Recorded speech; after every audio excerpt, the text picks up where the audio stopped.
Western Montana firefighting costs soar past $100 million. Helena city officials say the Confederate memorial must go. And scientists will help collect data for NASA during next week's solar eclipse. Powered by the Montana Television Network. This is the 10 o'clock news on KPAX, Montana's news leader.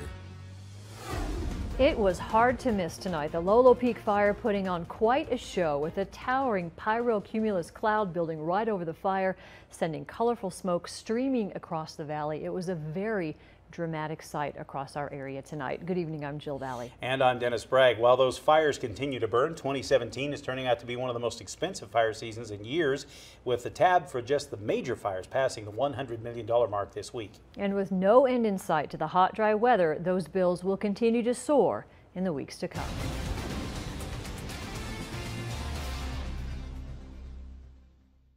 Of dollars. So you can imagine how much money is being spent to deal with the more than half a dozen major fires that have been burning in western Montana over the past month. And while firefighters have been able to get some containment, this summer's fires are burning in rugged, difficult terrain, which makes suppression even more expensive. That's largely because all the fires were sparked by lightning in July. The most expensive fire to date is also the largest, the Sapphire Complex burning above Rock Creek. The trio of fires has cost over $20 million so far, with over 500 personnel working the fires. The good news is containment is now over 42% of the 30,000-acre burn zone. The Sunrise Fire near Superior, which covers more than 21,000 acres, isn't far behind. The cost here is nearly $19 million, but nearly a third of the fire is surrounded. Number 3 on the list is the Myers Fire, which has scorched nearly 14,000 acres in Granite County, with more than $15 million being spent so far, with containment at just 5%. The Lolo Peak fire costs are also climbing rapidly, driven by the fact that aerial operations have been extensive, coupled with the cost of building some 30 miles of fire lines to try and keep the blaze corralled in the high country. $8.8 million have been spent last week. As of yesterday, the total is now just under $15 million. The Rice Ridge Fire is an expensive beast as well, with $11.5 million spent so far, keeping nearly 600 personnel on the lines of the 12,000-acre fire. And the newer Gibraltar Fire in the Whitefish Range is already running up a bill in the past week, costing $4 million for fire suppression to date. Other major fires on the tab include the Liberty Fire east of Arlee at nearly $9 million, and the Park at Arastra Creek fires near Lincoln, where the totals top $12 million. And while the bill is expensive, the good news is the investment is saving lives and property, with virtually no buildings lost, even with upwards of 100,000 acres on fire this summer. And new resources from the National Guard have arrived in Kalispell to lead attacks on wildfires in northwest Montana. MTN's Nicole Miller talks to fire managers who say the new Blackhawk helicopters will play a vital role in keeping the community safe. This is a Blackhawk helicopter, or UH-60. The helicopter just arrived in northwest Montana and will boost initial attack capabilities on wildfires. The new piece of equipment was made available through the National Guard after Governor Bullock declared a state of emergency for wildfires. In the last 4 or 5 days, the northwest Montana fire organizations have suppressed over 50 wildfires, with all but 2 of those getting bigger than 10 acres. Fire manager Wyatt Frampton says the helicopter can hold 600 gallons of water in its bucket and can get into tighter and smaller water bodies, such as ponds. He says it will be a big help in keeping new fires small.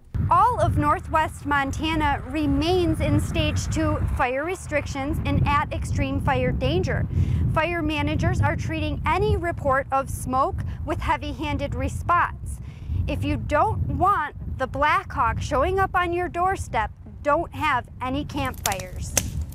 We can't tell the difference between a recreational fire and an actual wildfire. If we get a call of a smoke report, then we're going to be sending at least 5 fire engines and probably 2 helicopters. Reporting in Kalispell, Nicole Miller, MTN News. And more wildfire smoke pooled into the valleys across western Montana today, depleting air quality again. Chief Meteorologist Aaron Yost is tracking the latest with the warmer conditions and joins us now. Aaron? And I don't know about you, but the last 2 days that we have seen clearer conditions, better air quality, have made such a difference to me that today when the smoke came back in kind of full force, it just hit me really hard. I know a lot of folks continue to suffer, and unfortunately we are back to the same old kind of weather pattern we have seen over the last several weeks. More smoke will be pouring in. This was Hamilton today, our First Security Bank iCam. I can barely see the Bitterroot Mountains. A lot of areas seeing those poorer and poorer air qualities, and that will be the trend here. The next extended forecast for us does have warm conditions and dry conditions staying put. Air quality alerts as well around the Seeley Lake area. More details coming up. Well, we mentioned it earlier, but that Lolo Peak fire certainly put on an impressive display tonight as steady winds fan the fire into from active to very extreme burning. The lightning-caused fire has now scorched over 11,300 acres. As expected, it was very active through late afternoon and this evening. Fire managers say conditions were just as they expected, with higher winds and low humidity. The heavy smoke began to develop around 3 this afternoon as the inversion that had trapped last night's smoke started to lift. That allowed temperatures to climb. The fire was spotting up to a half-mile from the main fire to the east in the direction of Lolo Peak and making uphill runs on the backside of the ridge. The fire was also burning actively in the South Fork of Lolo Creek with torching and fire runs downhill. That's where crews have been doing some burn operations to try to steal fuel from the fire to limit its spread. But the good news is that evacuees up Lolo Creek are going to be allowed temporary access to check on their homes tomorrow morning. Permits will be issued at Sleeman Creek Road, allowing homeowners a 3-hour window to reach their properties. There will also be a community meeting Thursday about the Lolo Peak fire. Officials will be providing a briefing about the weather, fire behavior, and what they're doing to fight the Lolo Peak fire. Again, it's tomorrow at 7 p.m. in the Lolo School Upper Gym. The Mineral County Sheriff's Office lifts some evacuations for residents near the Sunrise Fire. Diamond Road from the overpass on Diamond Road from the 4.5-mile marker up to the Magone residence, and the entire Riverbend area will go back into stage 1. That's the warning phase tomorrow at 8. The fire has burned 21,000 acres and 30% contained tonight. And of course, we can't mention every fire on air, but you can find reports on all the fires burning in western Montana. That's what we use the internet for. Go to our website, kpax.com. All of our Fire Watch coverage there on air, online, and of course you can also use our KPAX mobile app. A quick response by Missoula firefighter saves a local taxidermy business from going up in flames tonight. And although a storage building is likely a complete loss, customers won't be losing hundreds of dollars in valuable hides. The fire started shortly before 8 o'clock in the building behind Taxidermy Unlimited on Garfield Street in South Missoula. Although smoke was pouring from the building, Missoula fire crews wasted no time with the initial attack and were then able to keep the fire from reaching the main business. Cause of the fire is being investigated. The manager tells us, though, it's fortunate they had just moved several dozen bear, cougar, and other animal hides from the storage area just last week.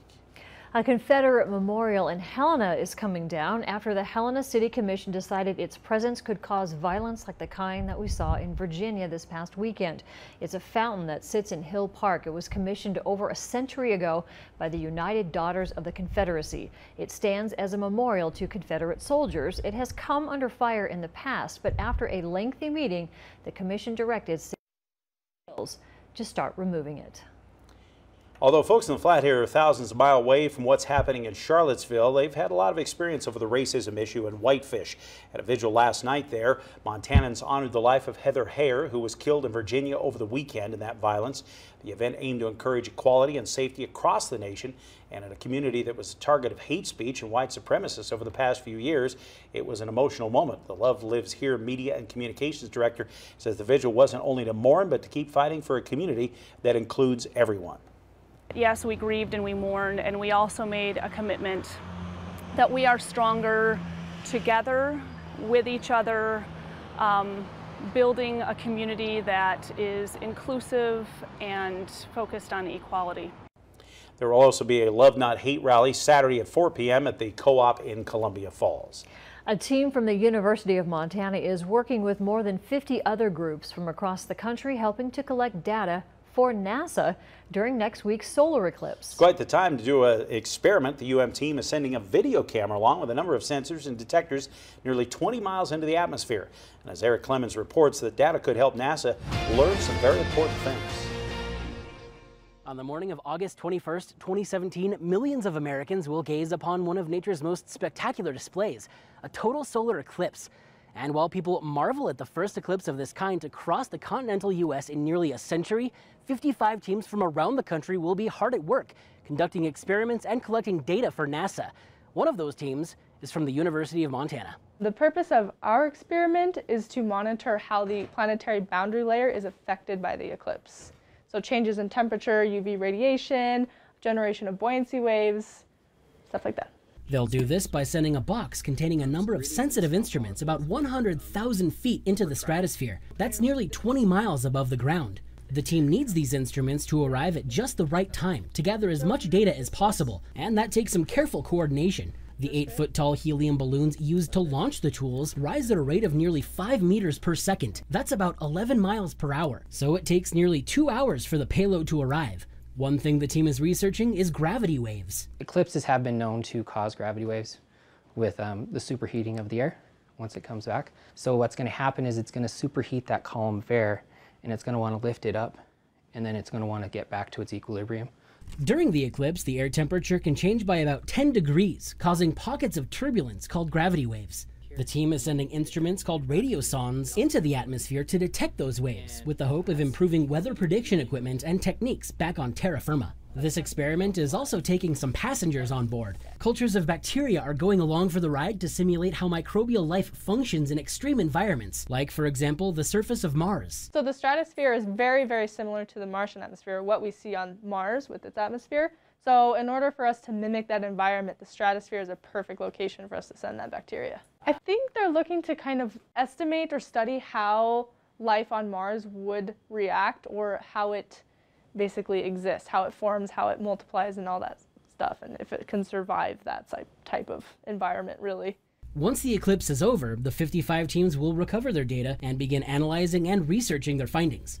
In Missoula, Eric Clements, MTN News. The UM team leaves for Fort Laramie, Wyoming tomorrow afternoon to prepare. They'll set up right in the center of the path of that solar eclipse coming up on Monday. Coming up, Erin says we'll see some more smoky and warm conditions. Her forecast on the latest on air quality is coming up. Plus, the governor stops in Pablo to sign a bill focused on expanding tribal tourism and economic prosperity. More on that here on KPAX.